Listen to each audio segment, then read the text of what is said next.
사랑하는 새벽나라 친구들 안녕하세요. 여러분과 목요일 말씀을 나눌 김은혜 전도사입니다.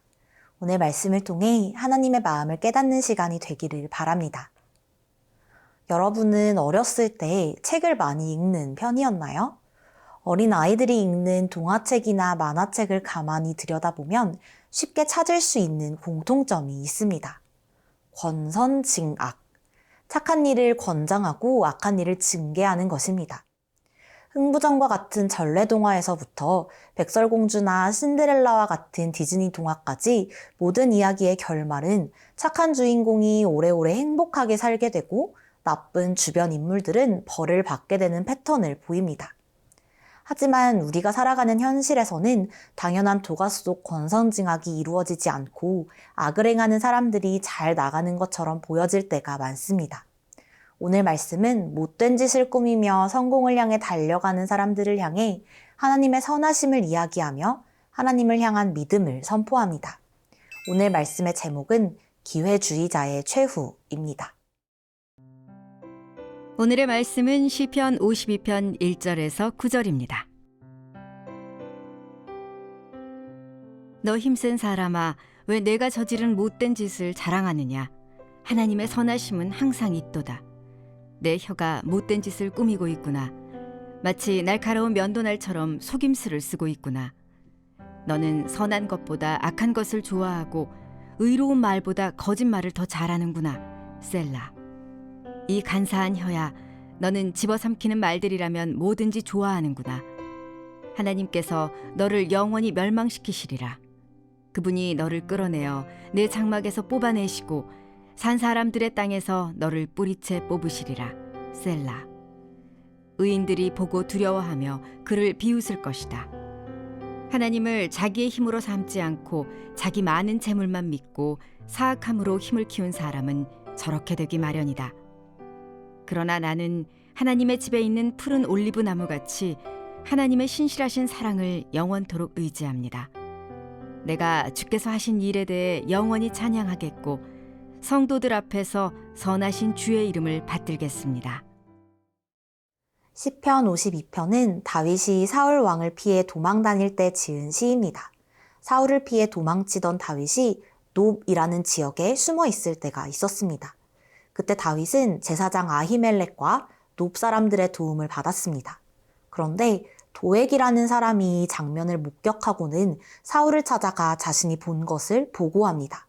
사울은 놉 지역에 사람을 보내 아무런 죄가 없는 제사장 아히멜렉과 놉 지역에 살던 많은 백성들을 죽입니다.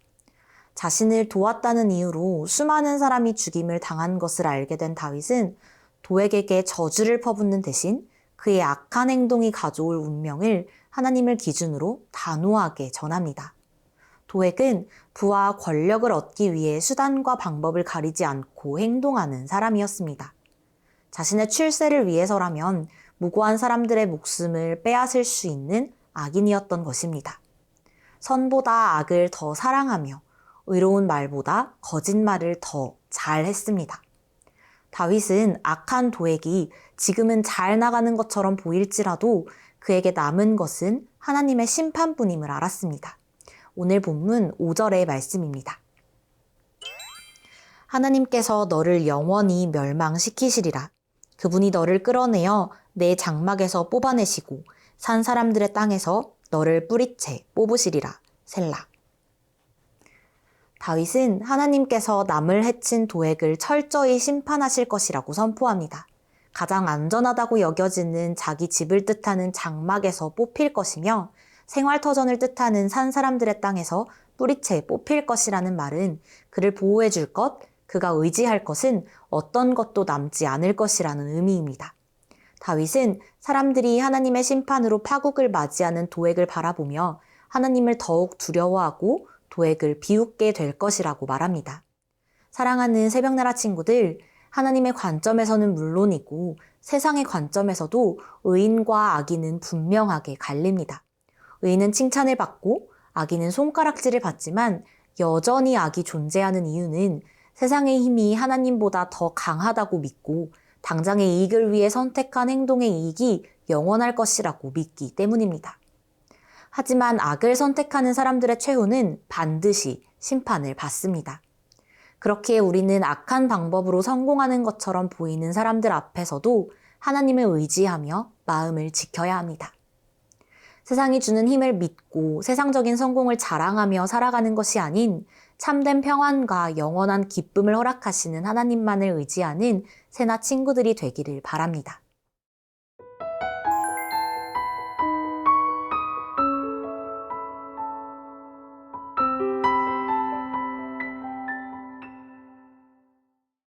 다윗은 도액의 악행에 마음이 무너지는 것과 같은 슬픔과 고통을 느꼈지만 그의 일시적인 성공에 절망하거나 흔들리지 않았습니다. 오늘 본문 8절과 9절의 말씀입니다. 그러나 나는 하나님의 집에 있는 푸른 올리브 나무같이 하나님의 신실하신 사랑을 영원토록 의지합니다. 내가 주께서 하신 일에 대해 영원히 찬양하겠고 성도들 앞에서 선하신 주의 이름을 받들겠습니다. 다윗은 암담한 상황 속에서도 하나님에 대한 감사와 신뢰를 잃지 않습니다. 다윗은 자신을 하나님의 집에 있는 푸른 감람나무 같다고 표현합니다. 이는 앞서 도액을 식물에 비유하며 그가 장막과 산 사람들의 땅에서 뿌리채 뽑힐 것이라는 선언과 완전히 대비됩니다. 악인인 도액은 하나님과 함께 할 수 없지만 의인은 하나님이 당신의 집인 성전에 직접 심으시고 가꾸십니다. 의인은 인생의 가뭄과 같은 위기와 시련이 찾아와도 하나님이 직접 가꾸시기에 말라 죽지 않습니다. 하나님께서 아름다운 열매를 맺도록 이끄실 것이기에 모든 일이 결국에는 형통할 것입니다. 다윗은 이 사실을 믿었기 때문에 도액을 향해 저주를 퍼붓거나 하나님을 향한 원망의 말을 쏟아내는 대신 감사의 고백을 하며 사람들 앞에서 하나님을 찬양하고 높일 것을 선언합니다.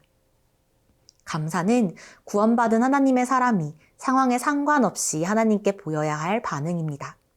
지금은 비록 상황이 어려울지라도 최후에는 하나님께서 승리를 주실 것을 믿기 때문에 하나님을 찬양할 수 있는 것입니다. 이 승리를 향한 기다림은 막연한 소망이 아니라 반드시 이루어질 것에 대한 기대이며 악인들을 보며 흔들리지 않고 영원하신 하나님을 선포할 수 있는 이유입니다. 사랑하는 새벽나라 친구들, 하나님을 모르는 사람들은 마치 지금의 삶이 영원할 것처럼 이 삶이 전부인 것처럼 살아갑니다. 하지만 하나님을 믿는 우리는 오늘 얻는 만족과 영원한 만족을 분별할 줄 알아야 합니다. 이 세상에서 우리의 목표는 무분별한 성공이 아니라 하나님을 기쁘시게 하는 것이 되어야 합니다. 이 목표에서 벗어나는 일에는 우리의 마음을 두지 않아야 합니다. 하나님을 우리의 힘으로 믿고 사는 것이 당장은 불리하게 느껴지고 어리석어 보일 수 있습니다. 하지만 하나님을 믿고 의지하는 삶은 하나님이 책임져 주시는 삶이며 반드시 승리하는 삶입니다. 언제나 하나님 편에 서서 찬양과 기쁨을 누리며 하나님께 영광을 돌리는 삶을 살아내는 새나 친구들이 되기를 바랍니다. 사랑의 하나님, 오늘 말씀을 통해 악인들이 성공하는 것처럼 보이는 세상에서 우리가 지녀야 할 태도에 대해 배웠습니다. 하나님이 악인을 반드시 심판하심을 믿고 하나님의 말씀에 뿌리를 내려 살아가는 우리가 되게 하옵소서. 예수님의 이름으로 기도합니다. 아멘.